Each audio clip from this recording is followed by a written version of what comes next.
Yes, મેં મારા આગળના વિડીયોમાં જણાવેલું કે ફેસ્ટિવલ ગયા પછી એના બીજા દિવસે આપણે બોડી ડિટોક્સ કરવું જોઈએ. તો બોડી ડિટોક્સ કરવા માટે શું કરવાનું છે એ હું તમને આ વિડીયોમાં જણાવવાની છું.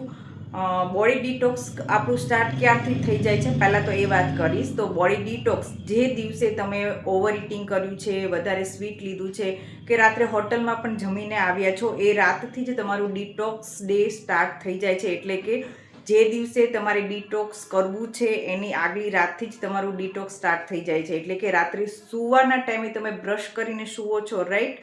તો ત્યાર બ્રશ કર્યા પછી મોઢામાં કંઈ જ નાખવાનું નથી પાણી સિવાય.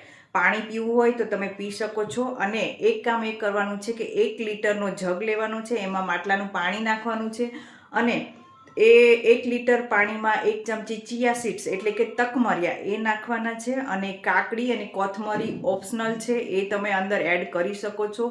એમાં નાખીને એ તમારે આખી રાત ઓવરનાઇટ રાખવાનું છે. અને સવારમાં ઉઠો ત્યારે પહેલું કામ તમારે એ કરવાનું છે કે બ્રશ કર્યા વગર તમારે ઉબળક પગે બેસીને માટલાના 1 થી 2 ગ્લાસ પાણી પીવાના છે. અને ત્યાર પછી આપણે જે ડિટોક્સ વોટર બનાવ્યું છે એ પીવાનું સ્ટાર્ટ કરી દેવાનું છે. તમે ફ્રેશ થઈને પછી પણ પીવાનું સ્ટાર્ટ કરી શકો છો.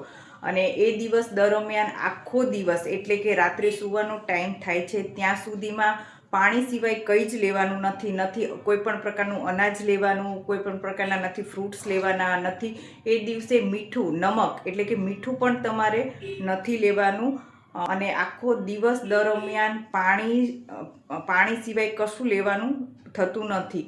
એટલે કે તમે નોર્મલ હૂંફાળું પાણી પણ લઈ શકો છો અને રૂમ ટેમ્પરેચર પણ લઈ શકો છો અને માટલાનું પાણી પણ પી શકો છો. પણ કેટલું પાણી પીવાનું છે એ જણાવીશ. તો 20 કિલોએ આપણા બોડીને લીટર પાણીની જરૂરિયાત હોય છે. જેમ કે હું તમને સમજાવું, મારું વજન છે એ 60 કિલો છે, તો મારા બોડીને 3 લીટર પાણીની જરૂરિયાત છે. પણ હું મારા બોડીને મારા વજનના કરતાં 1 લીટર વધારે પાણી આપીશ. એટલે કે મારા બોડીને 4 લીટરની જરૂરિયાત હોય છે દિવસ દરમિયાનની. તો તમે તમારું વજન કેટલું છે એ પ્રમાણે તમારે વોટર ઇન્ટેક કરવાનું રહેશે. હા, પછી એવું નથી કે કોઈનું વજન 100 કિલો ઉપર કે 110 કિલો ઉપર છે તો એને 6-7 લીટર પાણી પીવાનું. ના, એવું નથી. 5 લીટરથી વધારે પાણી કોઈને પણ નથી લેવાનું.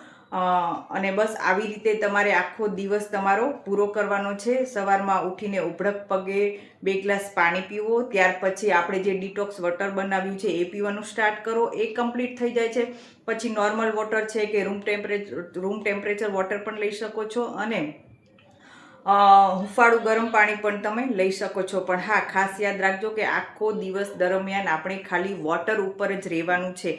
એટલે કે તમારું બોડી સાંજ પછી ડિટોક્સ થવાનું સ્ટાર્ટ કરશે. એટલે કે તમને થોડી ઘણી નાની એવી હિલિંગ ઇફેક્ટ આવશે. હિલિંગ ઇફેક્ટ એટલે શું?